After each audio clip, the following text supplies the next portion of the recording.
Students, तो जो पेवाइक वाली सीरीज़ थी तो उसको हम लोग आगे कंटिन्यू करते हैं। जो हमारा माइनिंग इंस्पेक्टर 2025 वाला क्वेश्चन पेपर था उसके लिए। ओके, सो आई होप आपने यहाँ तक का जितने भी लेक्चर्स थे उनको कंप्लीट कर लिया होगा। तो चलिए उसके आगे के हम लोग लेक्चर को कंटिन्यू करते हैं। तो क्वेश्चन नंबर 73 हमें पढ़ना था। इसमें पूछा है कि बॉल मिल जो होती है उसका यूज किस लिए किया जाता है। तो जो बॉल मिल होती है उसका यूज फाइन ग्राइंडिंग के लिए किया जाता है, जिसमें दो टाइप के जो मोशन है वो काम में आते हैं, एक इम्पैक्ट एंड एक एट्रीब्यूशन की वजह से होता है। और ये वर्क कैसे करता है कि एक सिलेंड्रिकल रोटेटिंग मशीन होती है जो उसमें कि फिल्ड होते हैं सिरेमिक या फिर स्टील के बॉल्स होते हैं जो कि बार बार इम्पैक्ट करते हैं और उनकी वजह से फाइन ग्राइंडिंग होती है किसी भी मटेरियल की। ओके, जो वाइडली यूज होता है मिनरल प्रोसेसिंग प्लांट्स में after primary crushing. Primary crushing क्या होती है, जो कोर्स ग्राइंडिंग होती है उसको यूज करते हैं। Course grinding mainly jaw crusher, gravity या फिर कभी कभी रोड मिल के द्वारा की जाती है। ओके, सो बॉल मिल हमारी मेनली जो फाइन पल्वराइजेशन है उसके लिए यूज होती है। क्रशिंग क्या होता है, क्रशिंग मतलब होता है breaking large rocks into smaller fragments. So हो गया। एंड एट्रीशन पार्शियली इन्वॉल्व होता है बट प्राइमरी आंसर नहीं होगा क्योंकि इसने मिल पूछिए कौन सी यूज होगी, ना कि प्रोसेस पूछिए कौन सी होगी, और प्रोसेस भी मेनली इम्पैक्ट प्रोसेस होती है। Okay, next, which of the following mineral is not subjected to magnetic separation method. Magnetic separation method क्या होता है, ये होता है बेस्ड ऑन होता है मैग्नेटिक ससेप्टेबिलिटी पे मिनरल्स की। और mineral based on magnetic susceptibility कैसे होते हैं, ferro magnetic, paramagnetic and diamagnetic. Ferromagnetic क्या होते हैं, स्ट्रांगली अट्रैक्ट होते हैं टुवर्ड मैग्नेटिक ससेप्टेबिलिटी के लिए स्ट्रांगली शो करते हैं। पैरामैग्नेटिक वीकली अट्रैक्ट होते हैं, डाईमैग्नेटिक अट्रैक्ट नहीं होते हैं। सो एग्जांपल है जैसे मैग्नेटाइट है, ये स्ट्रांगली मैग्नेटिक होता है। इल्मेनाइट वीकली मैग्नेटिक होता है। क्रोमाइट वीकली मैग्नेटिक होता है। रूटाइल वीकली मैग्नेटाइट होता है। एंड गैलेना नॉन मैग्नेटिक होता है। सो जो गैलेना है वो कैसे, जो फ्रॉथ फ्लोटेशन प्रोसेस है उसके द्वारा उसका सेपरेशन किया जाता है। ओके, सो ये क्वेश्चन आपको क्लियर होगा। Next question, trenching is a mineral exploration method particularly use for exploring. So जो ट्रेंचिंग है वो किसके लिए यूज होती है, तो ट्रेंचिंग में क्या इन्वॉल्व होता है, digging long narrow excavation across a mineralized zone. So, what's trenching involve? Trenching involve digging long, narrow excavation across a mineralized zone.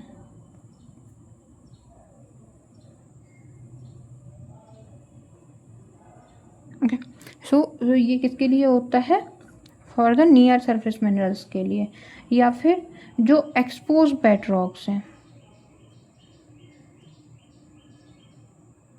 Expose bed rock है उसके लिए, और जो सैम्पलिंग होती है कभी कभी उसके लिए। तो बेस्ट सुटेबल क्या है, जिसके लिए है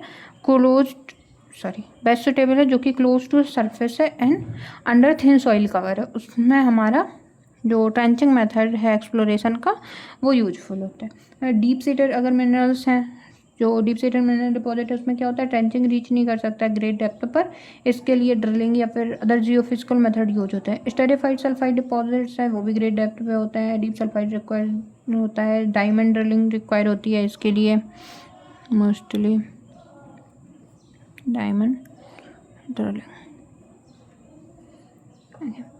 नियर सरफेस में सही है। मैराइन मिनरल एक्सप्लोरेशन में रैगिंग, सोनार, ऑफशोर ड्रिलिंग इन सब का यूज किया जाता है। तो क्लियर होगा। नेक्स्ट क्वेश्चन,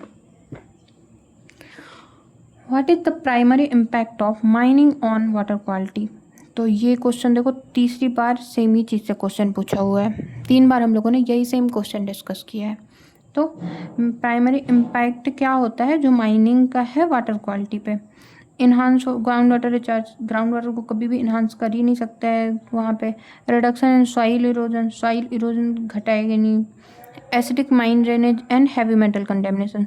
सो ये करेक्ट आंसर हो जाएगा। क्यों? क्योंकि जो माइनिंग है वो एक्सपोज करती है जो सल्फाइड मिनरल, स्पेशली जो पायराइट है, उसको ऑक्सीजन एंड वाटर से, जिसकी वजह से क्या प्रोड्यूस होता है? सल्फ्यूरिक एसिड प्रोड्यूस होता है, और इसको ही हम एसिड माइन ड्रेनेज कहते हैं।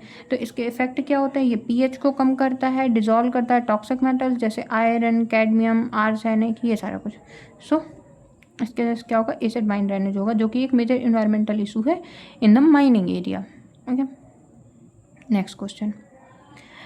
Electrical resistivity method in which the spacing between the electrodes are kept equal is called। ऐसा इलेक्ट्रिकल रेजिस्टिविटी मेथड जिसमें इलेक्ट्रोड्स के बीच में जो क्या है, इलेक्ट्रोड्स के बीच में जो स्पेसिंग है उसको इक्वल रखा जाता है, उसको क्या बोलते हैं? तो उसको बोलते हैं हम वेनर कॉन्फ़िगरेशन। इलेक्ट्रिकल रेजिस्टिविटी सर्वे में 4 इलेक्ट्रोड यूज होते हैं, जिसमें से 2 आपके करंट इलेक्ट्रोड होते हैं और जो 2 होते हैं वो पोटेंशियल इलेक्ट्रोड होते हैं। पोटेंशियल इलेक्ट्रोड वेनर कॉन्फ़िगरेशन में क्या होता है? जितने भी चारों इलेक्ट्रोड्स हैं, चारों इक्वल स्पेसिंग में रखे जाते हैं, 2 पोटेंशियल। तो ये और इन सब के बीच की डिस्टेंस जो होती है ये सब ए इक्वल रहती है। यूज किस में होता है वेनर कॉन्फ़िगरेशन? ये यूज होता है ground water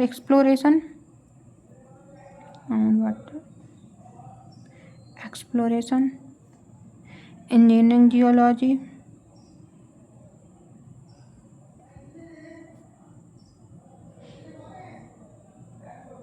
and depth profiling,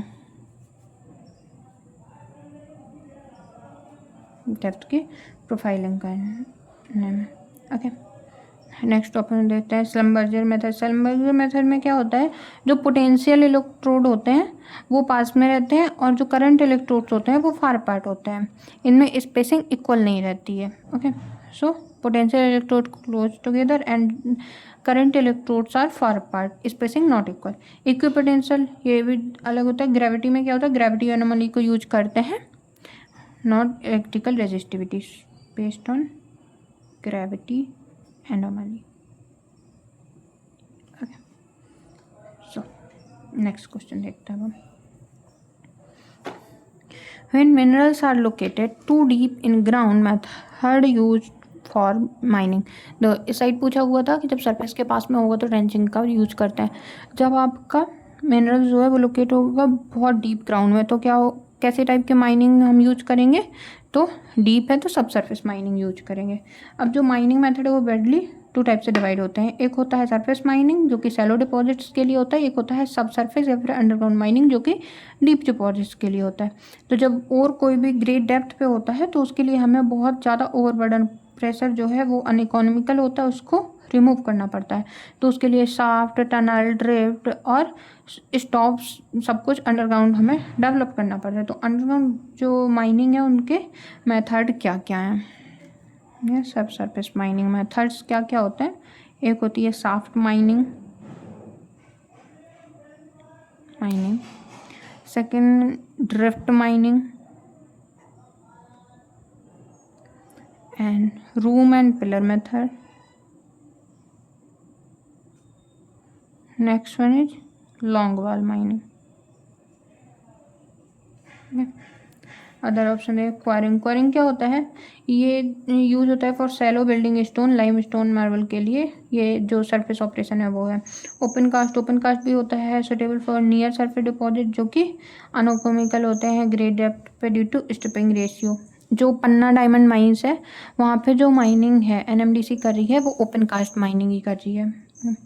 surface mining so general term होता है सरफेस माइनिंग जो इंट्रोड्यूस करता है क्वारिंग, ओपन कास्ट, ये सबको डीप और के लिए हमारा सुटेबल नहीं होता है। ठीक है, नेक्स्ट है churn drilling in which type of drilling. तो ये किस टाइप की ड्रिलिंग में यूज होता है? तो चूर्न ड्रिलिंग क्या है? ओल्ड ड्रिलिंग टेक्निक है जिसमें हैवी ड्रिल बिट होता है वो रिपीटेडली स्ट्राइक करता है on the rock surface. So in this drilling heavy जो ड्रिल बिट है bit repeatedly strike the rock surface। तो उसकी वजह से क्या होगा, जैसे अब ये है यहाँ पे एक बहुत ही हैवी सा बिट लगा हो और हम बार बार इसको सेम ऐसे ऐसे करें, तो ये क्या करेगा, इसको ब्रेक करके नीचे निकल जाएगा। तो यही होता है, up and down hammering action होता है इसमें, जिसकी वजह से रॉक ब्रेक होती है बाय द इम्पैक्ट। इसको ये बोलते हैं हम परकशन ड्रिलिंग। ये कॉमनली यूज होती है पे वाटर वेल्स पे, लूज फॉर्मेशन पे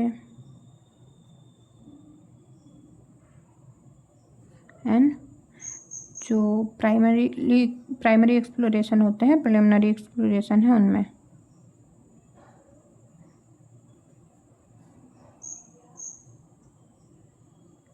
ओके, अदर ऑप्शन देखते हैं, जेट ड्रिलिंग। जेट ड्रिलिंग में क्या होता है, हाई प्रेशर फ्लूइड जेट का यूज किया जाता है, high pressure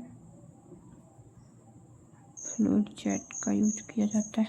rotatory drilling, rotatory में क्या किया जाता है, एक बिट होता है जो कि कंटिन्यूसली रोटेट करता है, सो बिट रोटेट्स कंटिन्यूसली। ये यूज होता है जो मॉडर्न पेट्रोलियम या फिर मिनरल ड्रिलिंग है, उसमें मोस्टली रोटेटरी का यूज करते हैं हम। क्वेश्चन देख लिया, नन ऑफ द अबव नहीं होगा। Okay, next, the Brazilian test is use to determine. Brazilian test किसके लिए यूज किया जाता है, तो टेंसाइल स्ट्रेंथ को देखने के लिए। रॉक कैसी है, वीक है टेंशन में, जो रॉक है उनमें टेंशन लगाने पे वो किस तरीके का रिस्पॉन्स शो करती हैं, ये होगा। एक क्वेश्चन और आया था कि टेंसाइल स्ट्रेंथ और कंप्रेसिव स्ट्रेंथ में कौन ज़्यादा होता है। सो रॉक्स वीक होती है टेंसाइल स्ट्रेंथ में, बस स्ट्रॉन्ग होती हैं इन कंप्रेशन।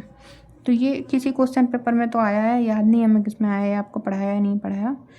तो ये एक फैक्ट याद रखिएगा कि rocks are weak in tension but strong in compression.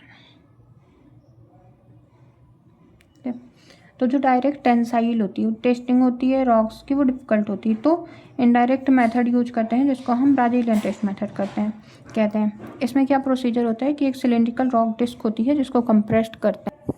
तो जो ब्राजीलियन टेस्ट है, इसका जो प्रोसीजर है वो कैसे होता है कि एक सिलेंड्रिकल रॉक डिस्क होती है जिसको कंप्रेस्ड किया जाता है डायमेट्रिकली, उसके डायमीटर के अकॉर्डिंग। सो इसका प्रोसीजर चाहो तो लिख सकते हो कि cylindrical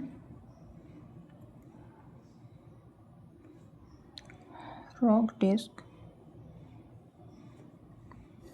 compressed diametrically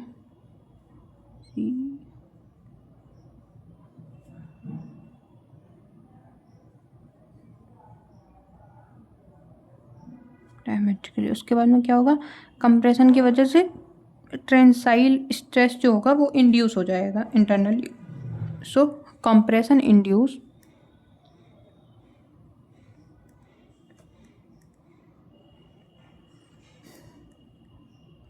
tensile stress internally लिखा हुआ है यहाँ पे। ओके, जिसकी वजह से क्या होगी, रॉक स्प्लिट कर जाएगी due to tension, rock split कर गई। ओके, तो इस तरीके से टेंसाइल स्ट्रेंथ जो है वो इनडायरेक्टली कैलकुलेट की जाती है। का एक फॉर्मूला भी होता है, sigma T equal to 2p pi D T, जिसमें से जो सिग्मा टी है वो टेंसाइल स्ट्रेंथ है, p अप्लाइड लोड है, d डायमीटर है एंड t थिकनेस है। ओके, शियर स्ट्रेंथ क्या होती है, डायरेक्ट हम देखते हैं ट्राईएक्सियल टेस्ट के द्वारा, और उस पर हम शियर का टेस्ट करते हैं। कंप्रेसिव किससे देखा जाता है, यूसीएस से, यूनिएक्सियल कंप्रेसिव स्ट्रेंथ टेस्ट होता है, उसे देखते हैं।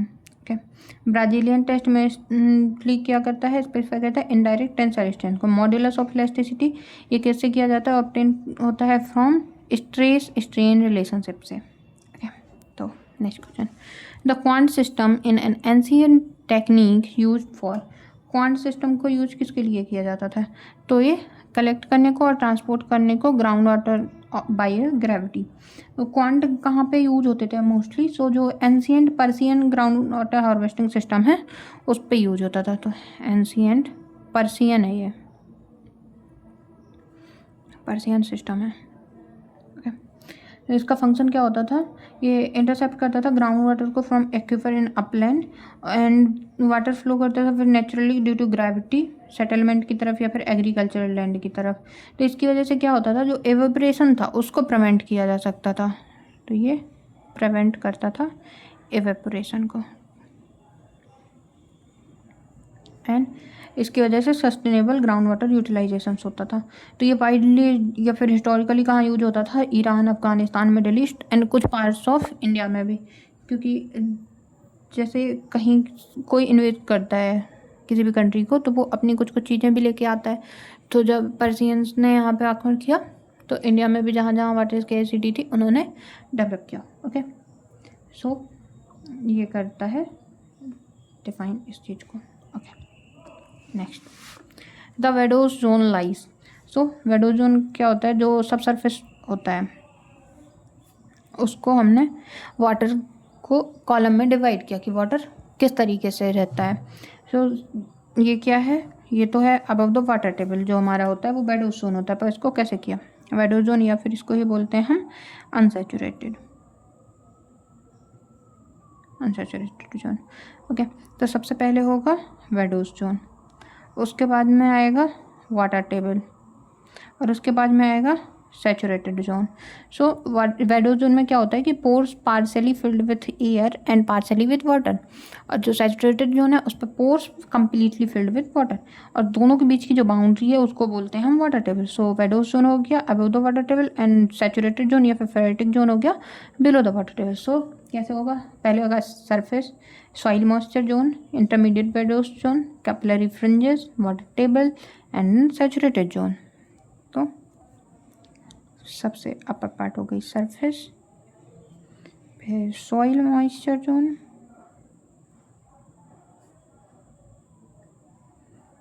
Then vadose zone. ये ऐसा डाउनवर्ड मोशन कर रहा है। Okay, and water table. एक सेकंड, कैपिलरी फ्रिंज रह गया वेडोज जोन के बाद में। यहाँ वाटर टेबल के आसपास ही रहता है capillary zone,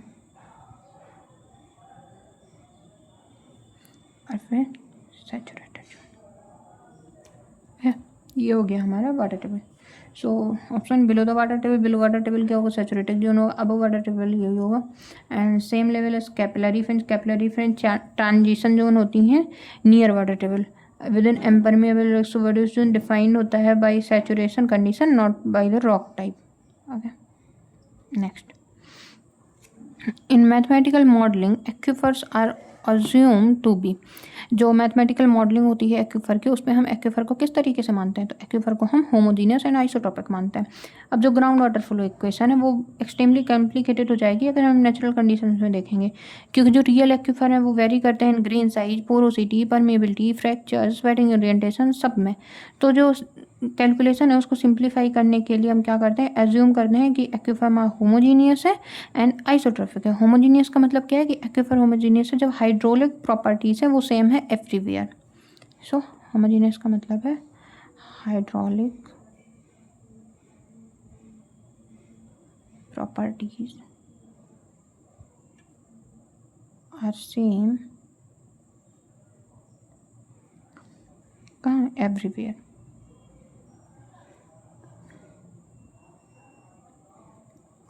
example hydraulic conductivity है जो वो कांस्टेंट हो पूरे के पूरे जो एक्वीफर उसमें। एंड आइसोट्रॉपिक का मतलब होता है कि जो एक्वीफर है वो आइसोट्रॉपिक है when properties are same in all direction. Isotropic का कहा जाएगा जब properties are same in all direction, तो उसको बोलते हैं हम कि आइसोट्रॉपिक है हमारा। तो इस ये एजम्पशन यूज किस में किए जाते हैं? सिंप्लीफाई करने के लिए डार्सी लॉ की calculation, flow net analysis, numerical ground water models and pumping test की इंटरप्रिटेशन। सो रियल एक्वीफर जो होते हैं वो rarely perfectly homogeneous and isotropic होते हैं, बट जो एजम्पशंस हैं वो इनको मैनेज करने के लिए जो मैथमेटिकल सॉल्यूशंस हैं तो हम यूज करते हैं। ओके, हेट्रोजीनियस एंड आइसोट्रोपिक तो मोर रियलिस्टिक है नेचुरल कंडीशन में, बट कॉमनली अज्यूम नहीं किया जाता है ऐसा। तो next, impermeable and anisotropic, the main water quality problems in Kutch region। अब कच्छ रीजन कैसा है, जहाँ पर आपका डेजर्टिक एरिया है। डेजर्ट एरिया में क्या हो रहा है, सलाइन है, साथ में डेजर्ट के साथ साथ क्या है, सेमी एरिड भी है एंड कोस्टल इन्वायरमेंट भी है। Semi arid and coastal environment. तो मेजर कॉज सैलिनिटी का क्या है, marine influence, high evaporation,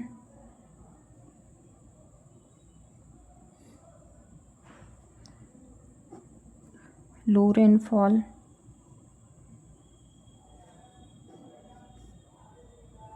salt rich sediment,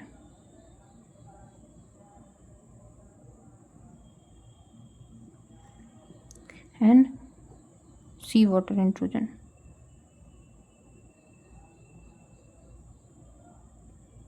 okay, so जो ग्राउंड वाटर कच्छ रीजन में उसमें कॉमनली क्या मिलता है, high TDS, total dissolve solids, chlorides and salinity. Light भी गई, ओके हो ही गया लगभग। तो इसकी वजह से ये ड्रिंकिंग के लिए अनसूटेबल हो जाता है। एंड और जो कच्छ है वो किसके लिए हो गया, तो हम लोगों ने देख लिया, जो कोस्टल सेटिंग है, एरिड क्लाइमेट है, पुअर रिचार्ज है एंड एक्सक्रेसिव ग्राउंड वाटर एक्सट्रैक्शन है सॉल्ट मार्शेस एंड एरिया पे, इसकी वजह से होता है। इंडस्ट्रियल वेस्ट, ये लोकलाइज्ड इशू हो सकता है बट प्राइमरी रीजनल प्रॉब्लम नहीं होगा। सलाइन जो वाटर है वो रियल प्रॉब्लम होगा। Heavy metal not characteristic widespread problem होगी, क्योंकि हैवी मेटल कब होता है, जब हमारा AMD के केस में, एसिडिक माइनिंग ड्रेनेज के केस में होता है। ओके, सो आई होप यहाँ तक आपको सबको क्लियर होगा। इसके आगे के हम लोग नेक्स्ट लेक्चर में करते हैं। Okay, thank you so much.